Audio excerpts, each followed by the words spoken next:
اعوذ باللہ من الشیطان الرجیم بسم اللہ الرحمن الرحیم۔ میں نے کسی موقع پر یہ عرض کیا تھا کہ قرآن مجید میں یہ مکی اور مدنی صورتوں کا جو مزاج ہے، اس میں جو ایک فرق ہے، اس کی تاثیرات میں جو فرق ہے، واقعہ یہ ہے کہ وہ اس دورہ قرآن ہی میں سمجھ میں آتی ہے، ورنہ آدمی جب پڑھتا ہے تھوڑا تھوڑا کرتا ہوا پڑھتا ہے تو وہ ساری چیزیں اس تیزی کے ساتھ، اس سیکوینس کے ساتھ سامنے نہیں آتی۔ بہرحال مکی قرآن کی اپنی ایک شان ہے، مدنی صورتوں کا اپنا ایک رنگ ہے۔ اس کو میں نے تعبیر کیا تھا کہ دو جنتیں ہیں قرآن میں، جنتان، ایک مکی جنت ہے، ایک مدنی جنت ہے، تو ہم مدنی جنت کی سیر کر رہے ہیں۔ 8 صورتیں ہم پڑھ چکے ہیں، اب جو آخری 2 صورتیں رہ گئی ہیں اس گلدستے کی، یہ دونوں نہایت حسین جوڑے کی شکل میں ہیں۔ یہاں جو علامت ہے جوڑا ہونے کی، وہ پہلی تو ایک ہے ظاہری، دونوں صورتیں شروع ہوں گی، سورہ طلاق بھی سورہ تحریم بھی، یا ایھا النبی، یا ایھا النبی۔ دوسری یہ کہ دونوں کا موضوع جو ہے وہ اسلام کا معاشرتی نظام ہے۔ اسلام کا معاشرتی نظام اور خاص طور پر آئلی نظام، آپ کو معلوم ہے اس کی اتنی اہمیت ہے کہ سورہ بقرہ سے بات شروع ہوئی، 4 رکوع وہاں پر مفصل انہی موضوعات پر آئے،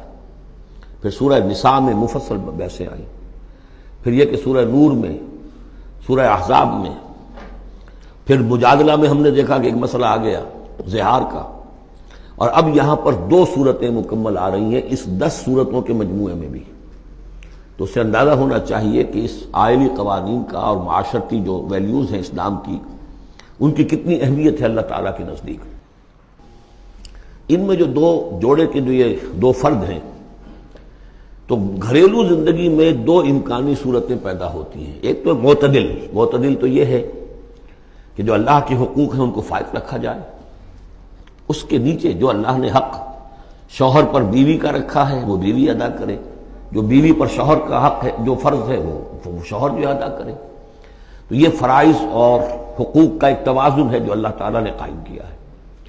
اگر یہ توازن خوبصورتی سے چل رہا ہے، حدود اللہ جو ہیں وہ ٹوٹ نہیں رہی ہیں، کہیں اس میں کوئی رخنا پیدا نہیں ہو رہا ہے، شوہر بھی بیوی بھی اپنے فرائض دینی کو ادا کرنے میں لگے ہوئے ہیں، چاہے ان میں ہائر لیول پر جا کر تھوڑا سا فرق ہو جاتا ہے، جو عام زندگی ہے اس میں کوئی فرق نہیں ہے، نماز عورت کو بھی پڑھنی ہے، مرد کو بھی پڑھنی ہے، زکوٰۃ مرد کو بھی دینی ہے، عورت کو بھی دینی ہے، روزہ عورت کو بھی رکھنا ہے، مرد کو بھی رکھنا ہے، حج جو ہے وہ فرض ہے۔ اس کے بعد دعوت و تبلیغ میں آگے تھوڑا سا فرق ہو جائے گا کہ عورتوں کا دائرہ محدود ہو جائے گا، وہ مردوں میں جا کے دعوت و تبلیغ نہیں کریں گی، خواتین میں کریں یا اپنے محرم مردوں میں کریں، لیکن فرضیت قائم رہتی ہے۔ اور اس سے اوپر جا کر تیسرے لیول پر اور ذرا بالواسطہ ان کا معاملہ ہو جاتا ہے، مردوں کے ذریعے سے وہ اقامت دین کی جو میدان کے اندر معاملے ہیں، جنگیں ہیں اور میدان میں جا کر مقابلے ہیں، وہاں ان کا جو رول ہے وہ بالواسطہ ہو جائے گا۔ ان کے بیٹے، ان کے بھائی، ان کے شوہروں کو زیادہ سے زیادہ وہ آزادی دیں، انہیں ریلیو کریں اپنے بوجھ سے،